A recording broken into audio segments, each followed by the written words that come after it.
নিরামিষ সয়াবিন আলুর এই রেসিপিটা এত সুন্দর খেতে হয়েছে কি বলবো বন্ধুরা। একবার বানালে বারবার খেতে ইচ্ছা করবে। আর রেসিপিটা কীভাবে বানালাম, ভিডিওটা যদি ভালো লেগে থাকে প্রথম থেকে শেষ পর্যন্ত দেখার জন্য অনুরোধ রইল। চলুন তাহলে শুরু করা যাক। প্রথমে এখানে একটা আলুকে 2 পিস করে কেটে নিয়েছি এরকম বড় বড় করে। আর এখানে চানা সয়াবিনটা আছে, খুব ভালো করে ধুয়ে নিয়েছি। আপনারা বড় সয়াবিনটা দিয়েও করতে পারেন। এবার প্রেশার কুকারের মধ্যে সয়াবিন, আলু আর সামান্য জল দিয়ে প্রেসার মুখটা আটকে নেব। আমি খুব অল্প সময়ের মধ্যে বানানো বলে এটা প্রেসার কুকারের মধ্যে করছি। এবার ইন্ডাকশান ওভেনে বসিয়ে শুধু একটা সিটি করে নেব। এবার একটা মশলা করে নেব। একটা বাটির মধ্যে 2 চামচ টক দিয়ে খুব ভালো করে ফেটিয়ে নিয়েছি। এবার এর মধ্যে কিছু গুঁড়ো মশলা অ্যাড করব, সব 1 চামচ করে নেব। জিরে গুঁড়ো, ধনিয়া গুঁড়ো, লঙ্কার গুঁড়ো 1.5 চামচ মতো নেব, হলুদ গুঁড়ো 1 চামচ। আর এখানে আদার গুঁড়ো দিচ্ছি। কোনো রকম বাটা মশলা করব না, আমি গুঁড়ো মশলা দিয়ে করব। আপনারা এখানে আদা বাটাও করতে পারেন। আদার গুঁড়ো 1 চামচ নিয়েছি, দিয়ে খুব ভালো করে মিশিয়ে নিলাম। এবার মিষ্টির জন্য এখানে আমি গুড়ের বাতাসার গুঁড়ো নিচ্ছি। আমি চিনিটা খুব একটা বেশি ব্যবহার করি না, এই বাতাসার গুঁড়োটা দিয়ে করি। আপনারা চিনি গুঁড়োটাও নিতে পারেন, আর নাহলে আমার মতো এরকম গুড়ের বাতাসার গুঁড়ো করে রেখে দেবেন। আর এটা খাওয়াও খুব ভালো, চিনির থেকে অতটা ক্ষতিকর হয় না। এবার খুব ভালো করে মিশিয়ে এবার এখানে অল্প জল দেব। জল দিয়ে খুব ভালো করে মিশিয়ে একটা ব্যাটার তৈরি করে নেব।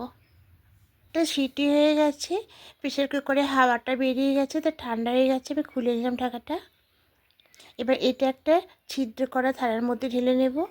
আর তলায় একটা রেসকি বসে রেখেছি, জলটা ঝরে যাবে, তা এটাকে ঠান্ডা করে নেব।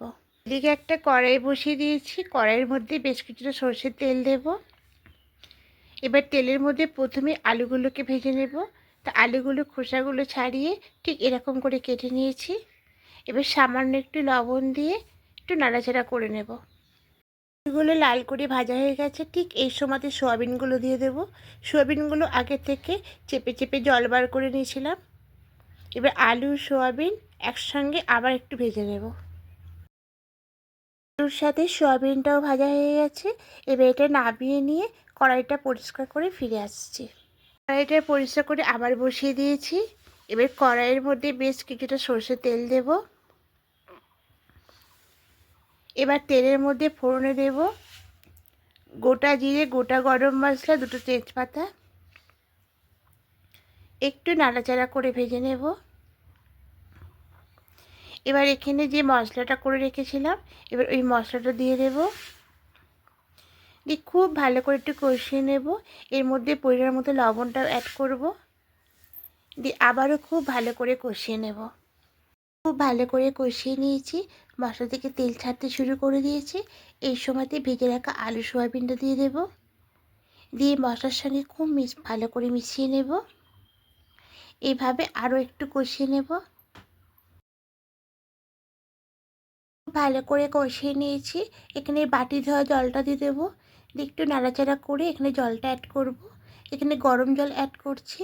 আর এটা বন্ধুরা গরম জলই দেবেন, তাহলে খেতে খুব ভালো হবে। এবার নাড়াচাড়া করে নিয়ে ঢাকা দিয়ে কিছুক্ষণ হতে দেব। ঢাকাটা খুলে নেব। একদম গ্রেভিটা মাখো মাখো হয়ে গেছে। এবার নামানোর আগে এখানে গরম মশলা পাউডার দিয়ে খুব ভালো করে মিশিয়ে নামিয়ে নেব। এবার প্লেটের মধ্যে নিয়ে নেব। এটা লুচি, রুটি, পরোটা সঙ্গে খেতেও খুব ভালো লাগে, আর ভাতের সঙ্গেও খেতে ভালো লাগে। আর যদি আমার রেসিপিটি ভালো লেগে থাকে বন্ধুরা, আপনারা অবশ্যই কমেন্টে জানাবেন, একটা লাইক করে দেবেন।